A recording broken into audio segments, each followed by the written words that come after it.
Assalamualaikum warahmatullahi wabarakatuh. Apa kabar anak-anakku semua? Hari ini mata pelajaran sosiologi. Kita akan membahas materi tentang realitas sosial sebagai kajian ilmu sosiologi.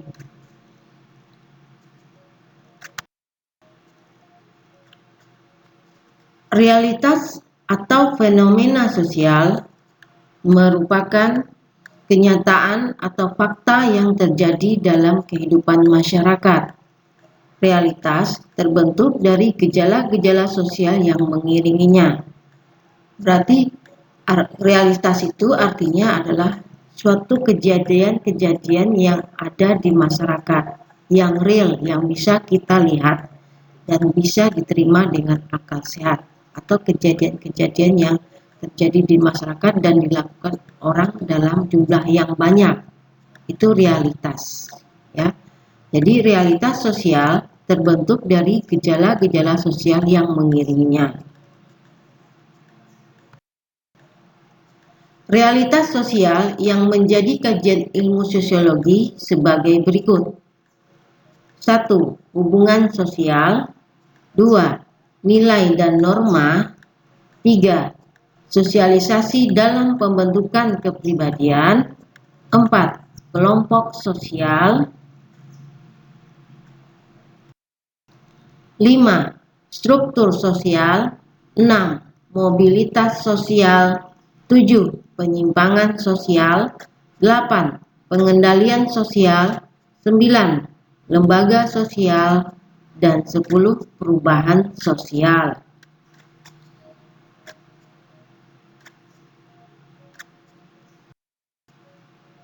Sekarang kita akan membahas satu persatu dari realitas sosial tersebut. 1. Kita akan bahas tentang hubungan sosial. Hubungan sosial adalah kegiatan yang dilakukan antar individu, individu dan kelompok, serta kelompok dan kelompok tertentu untuk saling berinteraksi. Hubungan sosial disebut dengan interaksi. Jadi, contohnya kegiatan yang dilakukan oleh antar individu atau orang pribadi atau orang pribadi dengan kelompok atau kelompok dan kelompok itu disebut dengan hubungan sosial atau bahasa lainnya disebut dengan interaksi sosial. Contohnya kalau kita berbicara dengan teman itu masuk kategori interaksi sosial atau hubungan sosial. Ciri-ciri hubungan sosial. 1. Terdapat dua pihak atau lebih sebagai pelaku dalam interaksi. 2. Terjalin komunikasi. 3. Memiliki tujuan yang ingin dicapai. 4. Terdapat dimensi waktu, masa lalu, masa kini, dan masa mendatang. Terdapat hubungan pihak atau lebih sebagai pelaku dalam interaksi. Ini artinya di dalam berhubungan ada dua orang atau lebih, ya. Terjalin komunikasi. Ini artinya ada omongan yang terjalin dalam hubungan interaksi tersebut. 3. Memiliki tujuan yang ingin dicapai. Ini artinya dalam berinteraksi ada keinginan yang ingin kita capai, ada atau bisa dikatakan ada yang sesuatu yang kita inginkan. Misalnya kalau kita berbicara dengan teman, ya, ada yang ingin informasi yang ingin kita dapatkan dari dia, makanya kita berbicara dengan teman tersebut. Terdapat dimensi waktu, masa lalu, masa kini, dan masa mendatang. Ini artinya interaksi yang dilakukan masa lalu, misalnya reuni, ya. Masa kini, misalnya ya hubungan yang kita lakukan saat sekarang. Masa mendatang, misalnya kita berhubungan untuk mendatang, misalnya ada cita-cita yang kita inginkan, ada rencana yang kita inginkan dengan teman, ya. Itu artinya masa mendatang. Hubungan sosial mempunyai dua syarat, yaitu kontak sosial dan komunikasi. Jadi syarat-syarat hubungan sosial: satu, adanya kontak sosial; dua, adanya komunikasi. Hubungan sosial dibedakan menjadi dua. Satu, asosiatif, yaitu hubungan yang mengarah kepada kerjasama. Contohnya kegiatan gotong royong atau belajar kelompok. Dua, disosiatif, artinya hubungan yang mengarah kepada perpecahan. Contohnya pertengkaran antar teman, konflik antar warga, perang antar kelompok warga, atau perang antar negara. Dua, nilai dan norma. Nilai adalah prinsip dasar atau kualitas dasar yang dianggap penting bagi seseorang atau masyarakat. Nilai merupakan sesuatu yang dianggap benar, baik, salah, atau buruk di mata individu atau masyarakat. Setiap aktivitas masyarakat mengandung nilai.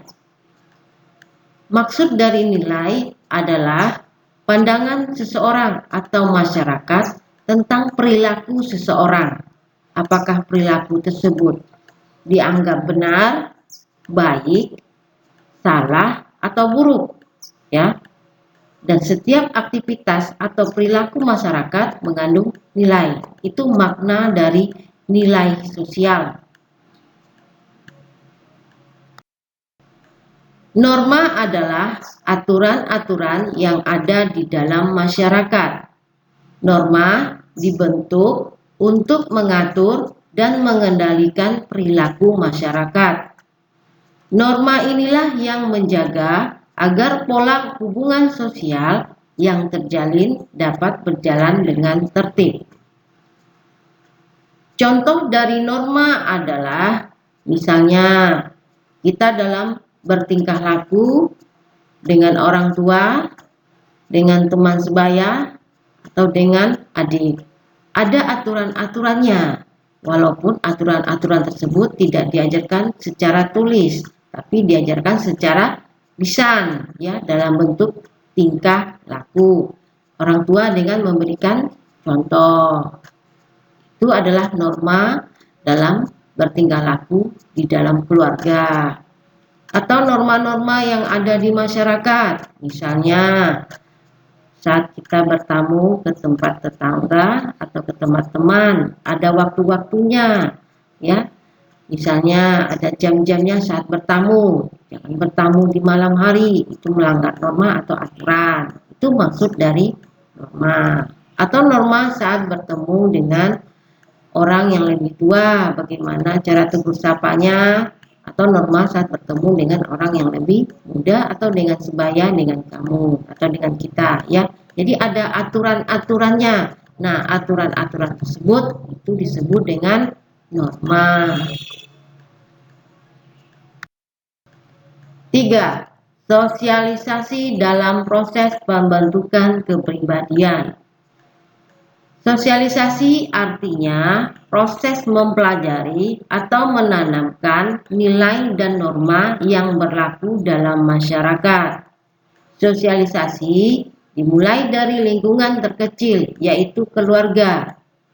Keluarga merupakan agen sosialisasi pertama dan paling utama dalam pembentukan kepribadian, sehingga disebut agen sosialisasi primer.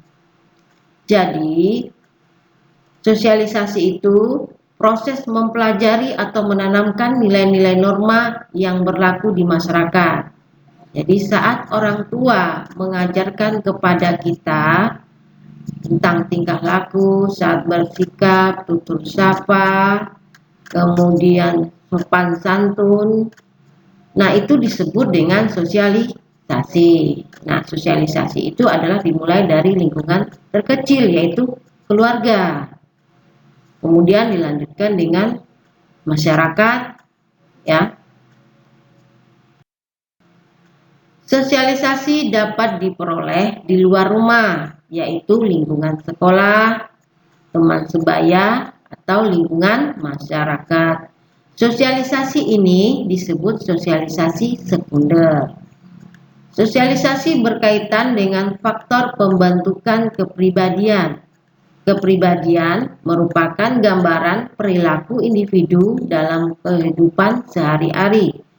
Kepribadian dapat terlihat dari tata krama, kebiasaan, dan persepsi seseorang.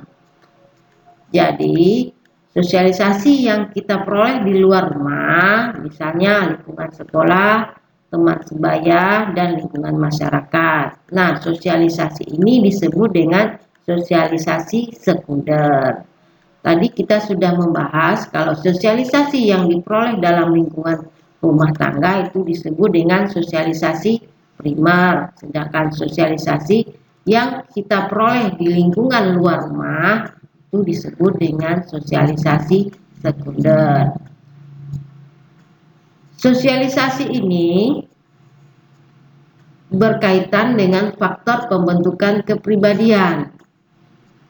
Kepribadian adalah gambaran perilaku individu dalam kehidupan sehari-hari. Ya, misalnya ada orang mempunyai kepribadian atau kepribadian bisa disebut dengan watak, sifat dari seseorang itu disebut dengan kepribadian dan tergambar dalam tingkah lakunya sehari-hari dan bisa dinilai oleh orang lain. Itu disebut dengan kepribadian. 4. Kelompok sosial.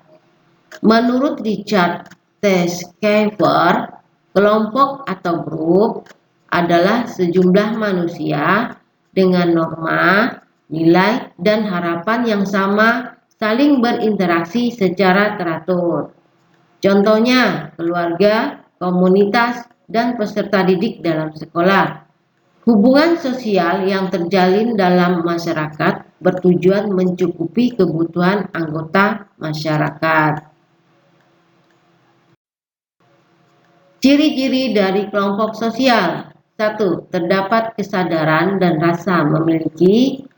2. Terdapat hubungan timbal balik di antara anggota kelompok. 3. Adanya kepentingan bersama sehingga menciptakan kedekatan antar kelompok. 4. Berstruktur, berkaidah, dan mempunyai pola perilaku. Sekian dulu materi untuk pertemuan hari ini. Dan pada pertemuan berikutnya kita akan bahas materi realitas sosial tentang struktur sosial, mobilitas sosial, penyimpangan sosial, pengendalian sosial, lembaga sosial, dan perubahan sosial. Saya akhiri, wassalamualaikum warahmatullahi wabarakatuh.